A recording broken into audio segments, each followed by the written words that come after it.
Okay, so today myself Apurupa Guho. Today I have to discuss on organometallic chemistry, and the today's lecture that should be based on metal carbonyl. आज का हम लोग का जो lecture होगा वो metal carbonyl के ऊपर बेस्ड है, ठीक है। सो ऑलरेडी मैंने पढ़ाया था मेटल कार्बोनिल में, क्या पढ़ाया था कि आपका मेटल स्ट्रेचिंग फ्रीक्वेंसी, और क्या पढ़ाया था आईआर बैंड्स, ओके। जो आपका फॉस्फेट लिगेंड का जो डोनर एबिलिटी वो मैंने पढ़ाया था, ठीक है। So already I discuss so many things, okay. So आज हम जानेंगे synthesis, properties and reaction of metal carbonyls, okay, ठीक है।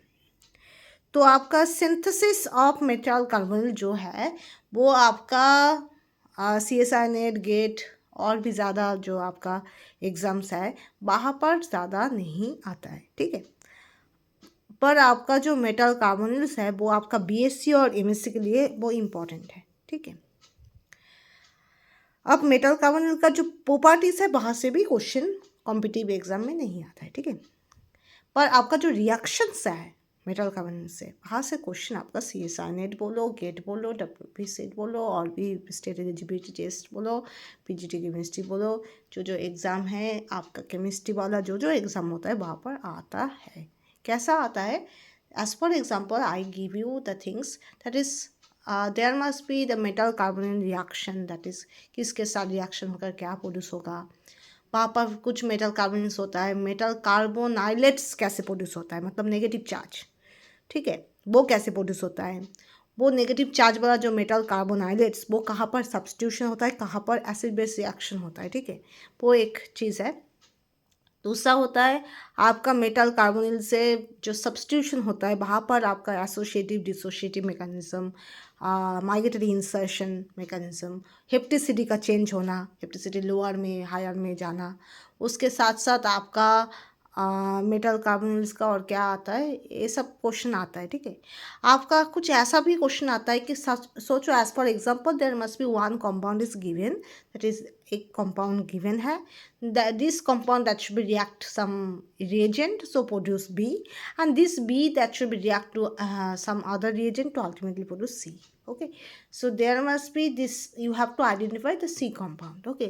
So option A, B, C, D are given, so you have to choose which one that should be the correct one, okay. तो वहाँ पर आपका सोचो ऐसे support that is 1H NMR that should maybe given, okay, that is as a hint, okay. तो ऐसा आपका होता है, ठीक है, ओके। तो पहले हम आज जानेंगे सिंथेसिस ऑफ मेटल कार्बन, क्योंकि रिएक्शन जाने के पहले सिंथेसिस हम लोग को जानना बहुत ज़रूरी होता है, okay, that is very important to know, okay. तो first one that is the by direct interaction of finally divided metal with CO। एक होता है डायरेक्ट रिएक्शन। डायरेक्ट रिएक्शन मतलब कार्बोनिल और उसके साथ निकल, उसके साथ डायरेक्ट रिएक्शन होता है, कोई भी चेंज, कोई भी रिडक्शन, कोई भी ऑक्सीडेशन ना होने के नहीं होकर डायरेक्ट कॉम्बिनेशन होता है। जैसे निकल एंड प्लस 4CO तो 30 डिग्री सेंटीग्रेड 180 एम्पेयर, सो निकल CO whole 4 can be produced. Fe plus 5CO, that is at around 200 degree centigrade 280 ApCO whole 5 can be produced. Along with 2 cobalt that should be react with 8CO, so 150 degree centigrade and 35 ATM, so produce cobalt to CO rate, ठीक है। तो this is the reaction condition. आपका 30 degree पहला जो है 30 degree centigrade 180 वो आपका reaction condition है। अगर आप 30 डिग्री सेंटीग्रेड ना मेंटेन करो तो हो सकता है जो आपका प्रोडक्ट है वो वैसा प्रोड्यूस ही नहीं होगा, ठीक है।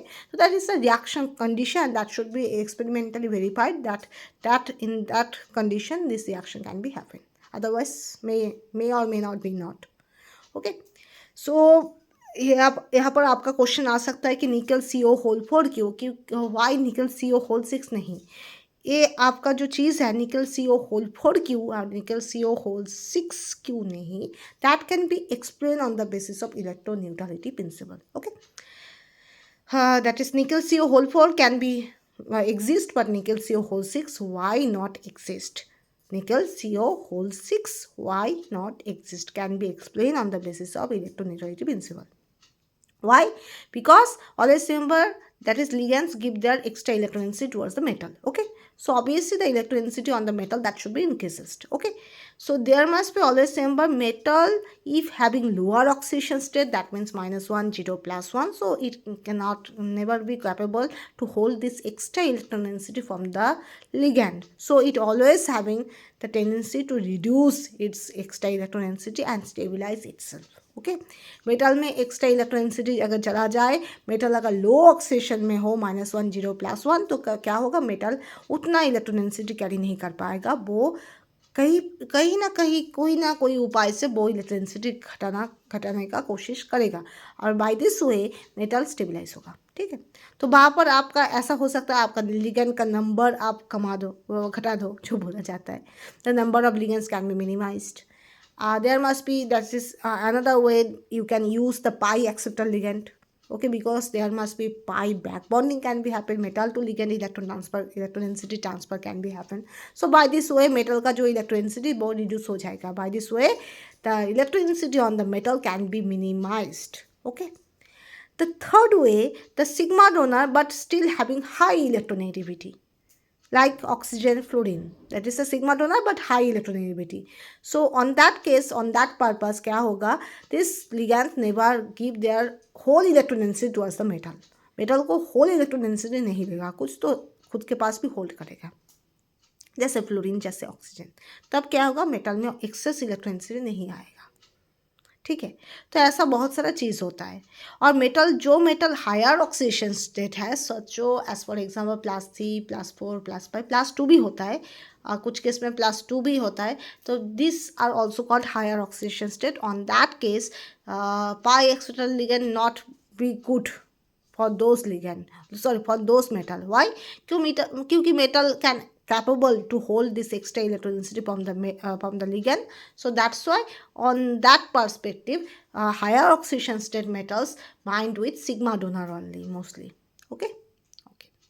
So that is CO. You know, CO is a pi accelerator ligand. So obviously CO always favorable for those metals who having lower oxidation state, means -1, 0, +1. Okay, because metal never able to hold this extra electron density, so it should be back donated to carbonyl. Okay, but carbonyl के साथ high oxidation state metal के साथ भी आपका नहीं जुड़ा होता है, नहीं जुड़ा हो सकता है, जब आपका जुड़ा हो सकता है, हाई ऑक्सीडेशन स्टेट मेटल के साथ भी जुड़ा हो सकता है, पर याद रखना, जब कोई कॉम्प्लेक्स में आप सिर्फ और सिर्फ CO देखोगे, only you have to see that CO. So on that case the metal should be zero oxidation state, क्योंकि CO का फॉर्मल चार्ज नहीं होता है, जीरो होता है. ठीक है, CO का कोई फॉर्मल चार्ज नहीं होता है, मतलब CO का फॉर्मल चार्ज जीरो होता है. तो अल्टीमेटली जब आप ऑक्सीडेशन स्टेट काउंट करोगे, when you calculate the oxidation state of the metal, so ultimately you get zero oxidation state when only CO ligands are present. Okay. So Fe and plus 5CO, 200 degree and 200 atm. So FeC whole pipe, 2 cobalt and 8 CO. So 150 degree centigrade and 35 atm patients, cobalt to CO whole rate can be there. Okay. Next one, reductive elimination. Okay. Reductive elimination means what? That is chromium Cl3. यहाँ पर Cl is having each Cl -1 negative charge and chromium, that's why +3. Okay. So this +3 से क्या हो रहा है, आपका यहाँ पर जीरो ऑक्सीडेशन स्टेट हो रहा है. Okay, तो obviously +3 to zero oxidation state, so that means reduction can be there. Okay, and Al, that is zero oxidation state, and here +3, so obviously that is there should be oxidation can be there.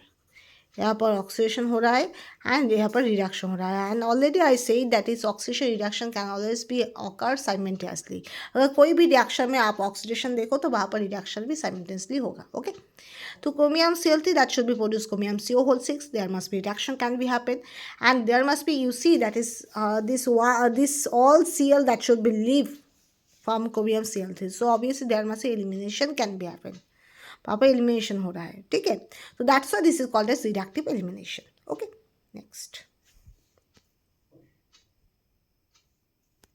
यहाँ पर जाए next one, reducing agent. आपका यहाँ पर क्या use हुआ है, AlCl3 and C6H6. Okay, तो वो AlCl3 और C6H6 के जगह में आप क्या यूज़ कर सकते हो, you can use that is sodium, aluminium, zinc and tri alkyl aluminium, गिग्ना reagent and also H2 also. Okay, so ultimately what should be happen, that is BCl3, ठीक है। तो रिडक्शन, रिडक्टिव एलिमिनेशन होगा।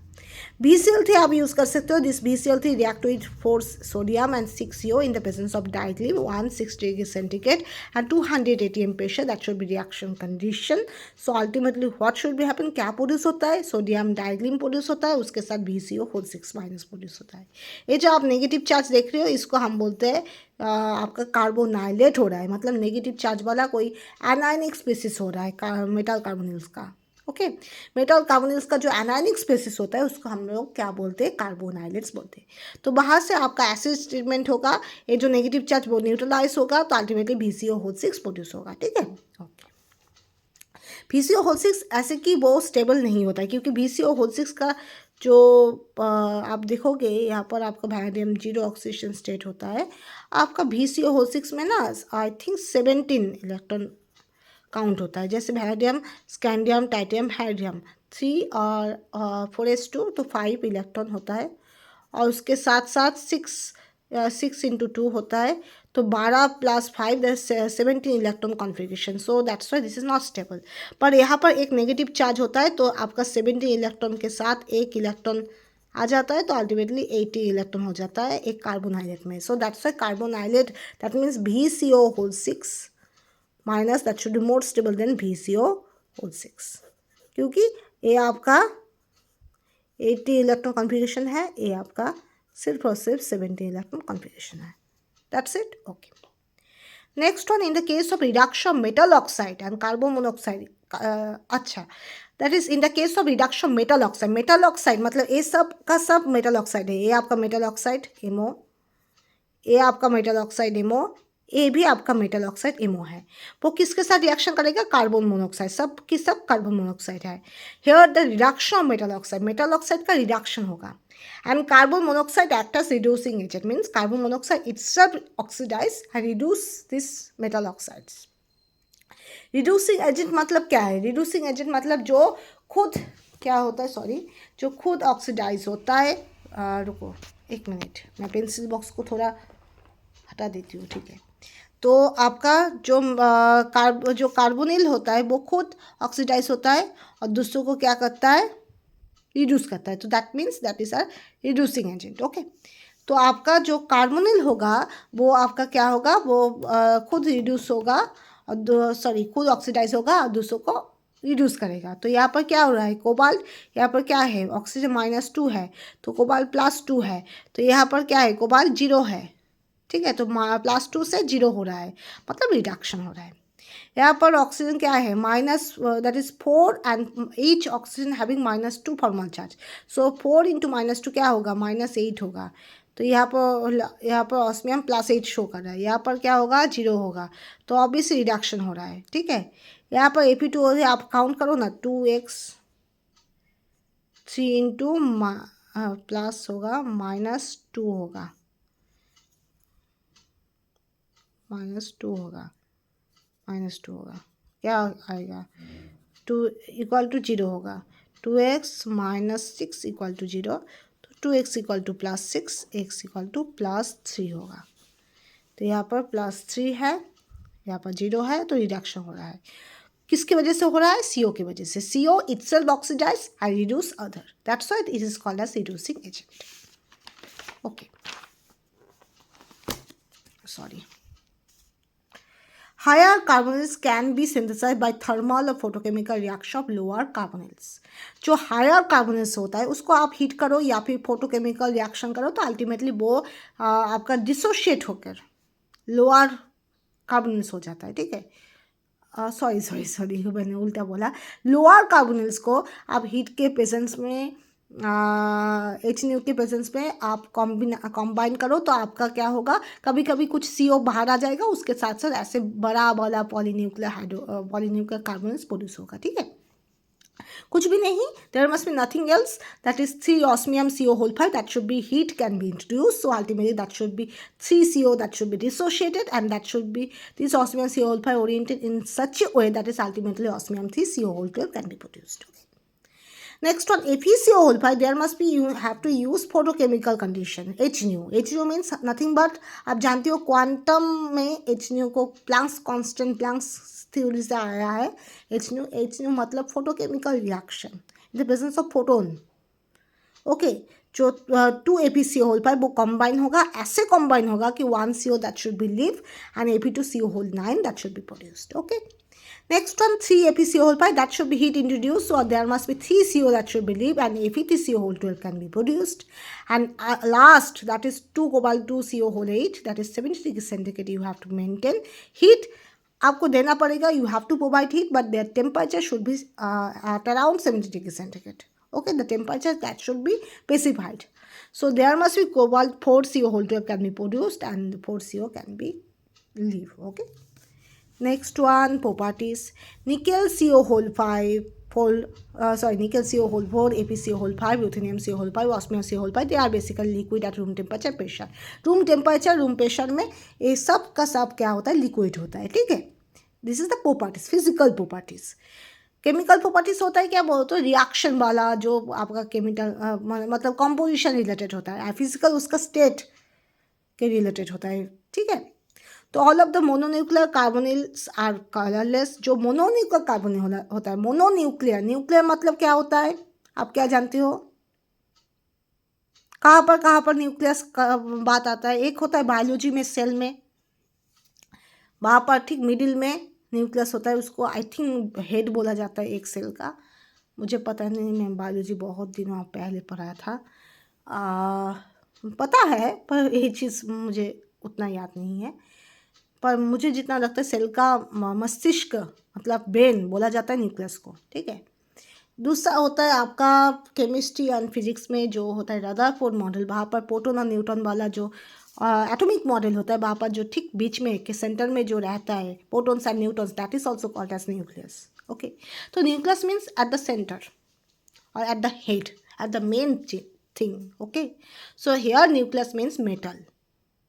Nucleus means metal. Nucleus suggested the metal. Okay, and mononuclear means one metal. The complexes where one metal can be there, that is called mononuclear carbonyl complex, mononuclear complex. And mononuclear carbonyl means there must be the metal should be one, but these complexes are basically carbonyl complexes. Okay, and these mononuclear carbons are basically colorless and faintly color. अगर colour हो भी वो भी faintly color होगा.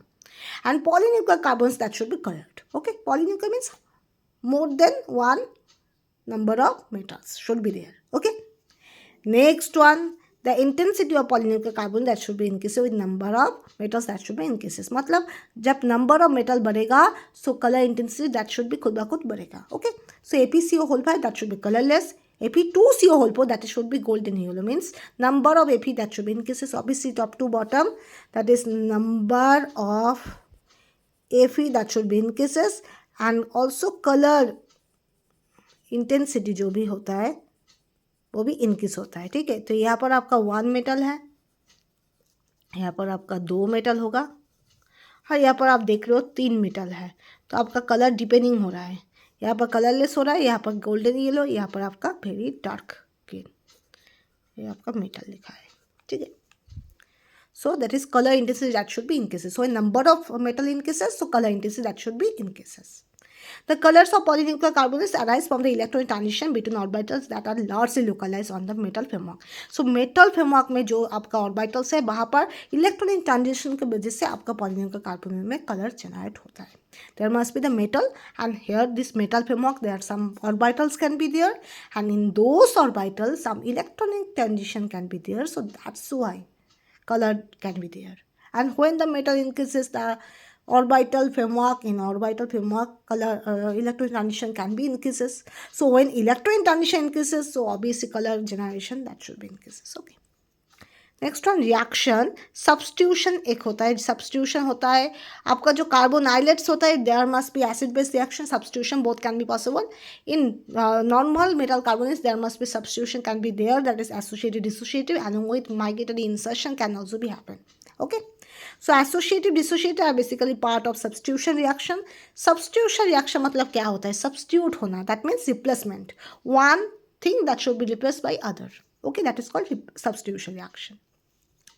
Associative मतलब क्या होता है, आना, कुछ आता है, इसको हम हिंदी में अगर बोले दिस आना, एसोसिएटिव मीन्स आना, और डिसोसिएटिव मतलब जाना।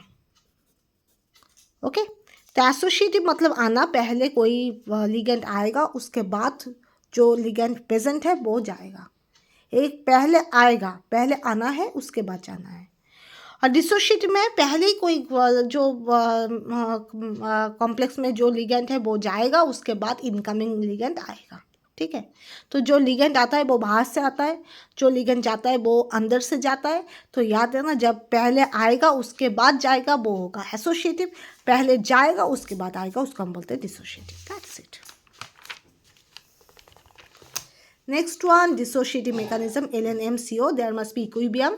दिस, ये जो आपका डायरेक्शन होता है इसको हम बोलते हैं फॉरवर्ड रिएक्शन, और इसका जो रेट कांस्टेंट होता है KF। ये जो रिएक्शन होता है ये आपका हाफ एड होता है, ये आपका बैकवर्ड होता है, मतलब बैकवर्ड रिएक्शन। तो ये आपका फॉरवर्ड रिएक्शन होता है, मतलब एक CO जाकर आपका LNM प्रोड्यूस होता है। ये आपका बैकवर्ड रिएक्शन होता है, यहाँ पर एक CO ऐड होकर आपका A प्रोड्यूस होता है। ठीक है, तो यहाँ से A प्रोड्यूस हो सकता है, यहाँ से A भी प्रोड्यूस हो सकता है। देन Y ऐड होगा तो ultimately this can be produced. Okay, MCO holds 6 THF, so there must be one CO that should be leave and this can be produced. Okay. Then MECN 3 CO चला जाएगा। 3 CO क्या होता है, एक एक CO क्या होता है, 2 इलेक्ट्रॉन डोनर होता है। तो एक यहाँ पर 6 CO मतलब क्या होता है, 12 इलेक्ट्रॉन डोनर होता है। ठीक है, और MECN भी आपका 2 इलेक्ट्रॉन डोनर होता है, तो 3 इलेक्ट्रॉन मतलब 6 इलेक्ट्रॉन डोनर होगा। ठीक है, टोटल ऑफ 6। तो यहाँ पर 6 इलेक्ट्रॉन यहाँ पर अगर सब्स्टिट्यूट हो, मतलब क्या होता है, 3 MECN 3 CO की जगह में सब्स्टिट्यूट हो सकता है। 3 CO मतलब क्या होगा, एक एक ईच 2 इलेक्ट्रॉन देगा, तो 2 इंटू 3 क्या होगा, 6 इलेक्ट्रॉन। रिप्लेस्ड बाय क्या होगा, MECN क्या होगा, MECN भी तो 2 इलेक्ट्रॉन डोनर ही होता है, और 3 MECN है, मतलब 3 इलेक्ट्रॉन डोनर होगा, दैट मीन्स 6 इलेक्ट्रॉन। तो ऐसे आप सोच सकते हो, तो 3 MECN 3 CO से रिप्लेस होगा, तो ultimately this can be produce. Again PPST also 2 electron donor, तो दैट इज सेम, ए भी आपका MECN भी 2 इलेक्ट्रॉन डोनर, PPST भी 2 electron donor, so 3 PPST equal to 3 MECN, right. So that is 3 PPST can be replace by 3 MECN। Similarly there must be C6H6, that should be, ये जो C6H6 है benzene है वो अकेला ही 6 electron है, तो एक बेंजीन रिंग से 3 MECN कैन बी रिप्लेस्ड। यहाँ पर भी आपका 6 इलेक्ट्रॉन डोनर होता है, यहाँ पर देखोगे तो ultimately this cycloheptadiene system can be replaced by 3 MECN, so that should be produce. यहाँ पर इसको हम ऐसे भी लिख सकते हैं, आपका अल्टीमेटली सॉरी क्या होता है, दिस बॉन्ड कोविलेंट के साथ जुड़ा हुआ है, ऐसे होता है, और यहाँ पर इसके साथ जुड़ा हुआ है, इसके साथ जुड़ा हुआ है, और इसके साथ भी जुड़ा हुआ है। ठीक है, नेक्स्ट आपका क्रोमियम CO होल 6, 2 CO जाएगा, 2 CO मतलब क्या होता है, 2 2 4 इलेक्ट्रॉन, और यहाँ पर ए भी 2 इलेक्ट्रॉन होता है, ये भी आपका 2 इलेक्ट्रॉन होता है, तो इस दोनों के साथ कनेक्ट हो जाएगा और 2 CO बाहर आ जाएगा। This chromium CO whole 6, this GMP replace 2 CO, so ultimately that should be produced. Okay. Next one, sorry. Donor ability, that is PR3 greater than AR3, POAR3 and POAR whole 3 and PF3. R means what? R means that is always remember alkyl, कोई भी alkyl group होगा। AR means what? that is arene group, कोई भी Erin group होगा, मतलब benzene type कुछ group होगा। और सबसे पहले होगा PCY3, मतलब PCY3, CY मीन्स साइक्लोहेक्सिन जो होता है, साइक्लोहेक्सिन होगा, मतलब सैचुरेटेड बेंजीन का जो सैचुरेटेड भाग होता है ना, इसको हम बोलते हैं साइक्लोहेक्सिन। ठीक है, तो इसका सबसे ज़्यादा डोनाबिलिटी होगा। उसके बाद PR3 मतलब कोई भी अल्काइल ग्रुप, तो वो जो अल्काइल ग्रुप होगा वहाँ पर अगर आपको डोनाबिलिटी देखना है तो तब आपको प्लस आई इफेक्ट देखना पड़ेगा। You have to see this plus I effect of respective alkyl group, and if plus I effect increases so donability of respective alkyl group that should be increases. Okay, then PAR3, AR means any type of arene ring, and you know that is arene ring show mostly minus I. Okay, minus I show करता है। कभी कभी क्या होता है substitute के वजह से आयरन का प्लस आर माइनस आर इसका भी एक इफेक्ट होता है। तो वो plus R minus R plus I minus I सब चेक कर आपको देखना पड़ेगा किसका डोनेबिलिटी ज़्यादा होना चाहिए। Okay, then P O R whole three, मतलब suppose P O C H three whole three, P O C two H five whole three, that means कोई भी अल्काइल ग्रुप के पहले ओ होगा, ऑक्सीजन होगा। ठीक है, तीन तीन ऐसा ग्रुप होगा। ओ आर होल थी, ओ मतलब ओ आर होल थी मतलब O R O R O R, मतलब ऐसा होगा suppose P O C H three, P O C H three and P O C H like that. Okay, POR whole thing like as for example POPH, OPH, POPH and again POPH। Last one PF3, PF3 का सबसे less डोनेबिलिटी होता है। Y? क्योंकि fluorine itself is a highest electronegative element. जितना भी periodic table में आप element देखोगे फ्लोरीन का इलेक्ट्रोनेगेटिविटी सबसे ज़्यादा होता है। That's why fluorine having tendency to hold electronegativity towards itself. Fluorine क्या करेगा? इलेक्ट्रोडेंसिटी खुद के पास रखना चाहेगा। So that's why fluorine having the lowest donor ability. So that's why PF3 having the lowest donor ability. Okay, next one, the increased electronegativity contributed by the phosphine ligand leads to stronger pi backbone to the remaining CO। जो PPSC वाला होता है ना, सोचो आपका metal के साथ कोई भी PR3 है तो इलेक्ट्रोनेगेटिविटी बढ़ाएगा। ठीक है, तो यहाँ पर सोचो आपका CO बॉन्ड है तो यहाँ पर क्या होगा? बैक बॉन्डिंग होगा, मतलब BB होगा, बैक बॉन्डिंग होगा। सोचो, तो बैक बॉन्डिंग जब होगा A बॉन्ड आपका ब्रेक हो जाएगा तो आपका यहाँ पर C डबल बॉन्ड हो जाएगा, यहाँ पर डबल बॉन्ड कैरेक्टर जुड़ेगा, यहाँ पर PR3 जो भी हो उसको निगलेक्ट कर दो। तो यहाँ पर क्या होगा? मेटल कार्बोनिल का स्टेचिंग फ्रीक्वेंसी बढ़ेगा, बॉन्ड स्ट्रेंथ बढ़ेगा, बॉन्ड लेंथ क्या होता है? इन्वर्सली प्रोपोर्शनल होता है, वो घटेगा। और कार्बोनिल का स्ट्रेचिंग फ्रीक्वेंसी बढ़ेगा, बॉन्ड स्ट्रेंथ बढ़ेगा और बॉन्ड लेंथ घटेगा। ठीक है, ओके, नेक्स्ट। और क्या बोला है? Hence this stronger metal carbon bond leads to decrease the tendency. अगर मेटल कार्बन अगर PR3 हो तो मेटल कार्बन में क्या होता है? सिंगल बॉन्ड से डबल बॉन्ड कैरेक्टर जनरेट हो गया है, मेटल कार्बन का स्ट्रेचिंग फ्रीक्वेंसी बॉन्ड स्ट्रेंथ बढ़ गया है, तो अब CO क्या होगा? रिलीज करना मुश्किल हो जाएगा। डबल बॉन्ड ब्रेक करना मुश्किल है, सो CO रिलीज करना मुश्किल हो जाएगा। जब भी कोई मेटल कार्बन में आप फॉस्फिन इनकॉर्पोरेट करोगे या फिर फॉस्फिन है तो तब क्या होगा? मेटल और कार्बोनिल में जो मेटल कार्बन बॉन्ड होता है वो ज़्यादा स्ट्रॉन्ग हो जाएगा, तो वो क्या होगा? कार्बोनिल अच्छे से डिसोशिएट नहीं होगा। ठीक है, जल्दी जल्दी डिसोशिएट नहीं होगा, तो this dissociative mechanism should be problematic. Okay, तो देयर मस्ट बी आपका PPSC ऐसे इनकॉर्पोरेट हो सकता है। ठीक है, 2 CO की जगह में 2 PPSC ऐड होता है क्योंकि PPSC और CO दोनों ही 2 इलेक्ट्रॉन डोनर है। Okay, both are 2 electron donor. Okay, next one, APCO whole pipe 1 PPSC, PPSC also 2 electron donor and CO also 2 electron donor, so 1 CO replaced by 1 PPSC like that। APCO whole 4 PPSC and 1 PPSC can be add and 1 CO can be add, that is APCO whole 3 and PPSC whole twice। okay, there's 2 NO ligands always replace 3 CO ligand। जो 2 NO वो 3 CO ligand से replace होगा always same, but 2 NO ligands should be replace by 3 CO ligand। तो यहाँ पर आपका एक reaction मैंने ऐसे ही दिया है, ऐसे रिएक्शन हो सकता है। तो दिस यहाँ पर एन ऑक्साइड, इसको हम एन ऑक्साइड बोलते हैं, इस पार्ट को हम क्या बोलते हैं? An oxide.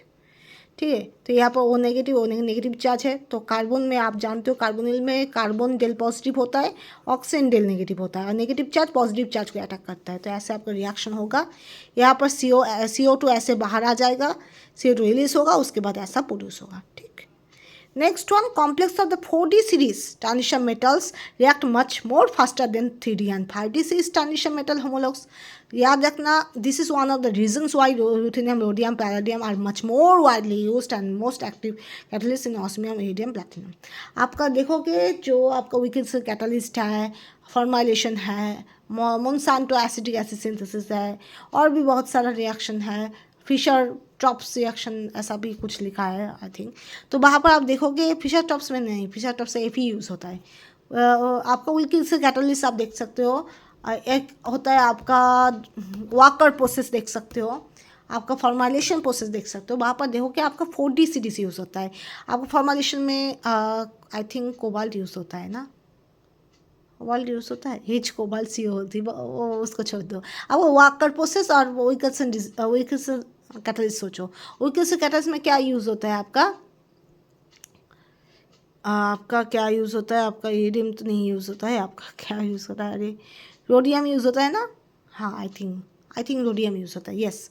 एंड आपका वाकर प्रोसेस में पैलाडियम यूज़ होता है, ठीक है। तो दोनों ही 4D सीरीज़ है, तो 4D सीरीज़ ज़्यादा रिएक्ट करता है, फास्टर रिएक्शन करता है, दैट्स वाई 4D सीरीज़ ही ज़्यादातर केस में कैटलिस्ट की तरह बिहेव करता है, ठीक है। Then 5D and 3D series, okay, ठीक है। फिर भी आप कुछ कुछ जगह में 3D देखोगे, कहीं कहीं पर H cobalt CO whole 3 use होता है, कहीं कहीं पर ApCO होल 5 यूज़ होता है, ठीक है। ApCO होल 5 यूज़ होता है, फिशर टॉप्स कुछ ऐसा रिएक्शन में यूज़ होता है। और एच कोबाल्ट CO होल 3 वो आपका फॉर्माल्डिहाइड एल्डिहाइड प्रोड्यूस करने में यूज़ होता है, ठीक है। तो ठीक है, कोई बात नहीं, पर ज़्यादातर केस में जो वाकर प्रोसेस देखो, विकल्सन कैटलिस्ट देखो, तो ज़्यादातर केस में जो कैटलिस्ट होता है वो 4D सीरीज़ का होता है। क्यों? क्योंकि 4D सीरीज़ ज़्यादा अच्छा फास्टर रिएक्शन करता है, ठीक है। So thank you so much, आज के लिए इतना ही। आज के लिए मैंने मेटल कार्बोनेट का जो बेसिक थिंग्स है, जो रिएक्शन है, वो प्रॉपर्टीज है, जो आपका सिंथेसिस सब करवा दिया, ठीक है। जो रिएक्शन वाला चीज़ है वो आप अच्छे से पढ़ना, बाहर से क्वेश्चन आता ही आता है। फिर भी मैंने कुछ चीज़ मैंने नहीं कराया, जैसे आपका मार्केट रीइंसर्शन और हेप्टिसिटी जो चेंज होता है वो मैंने नेक्स्ट डे करवा दूंगा। तो आज के लिए इतना ही, अपा chemistry YouTube channel, thank you so much, okay.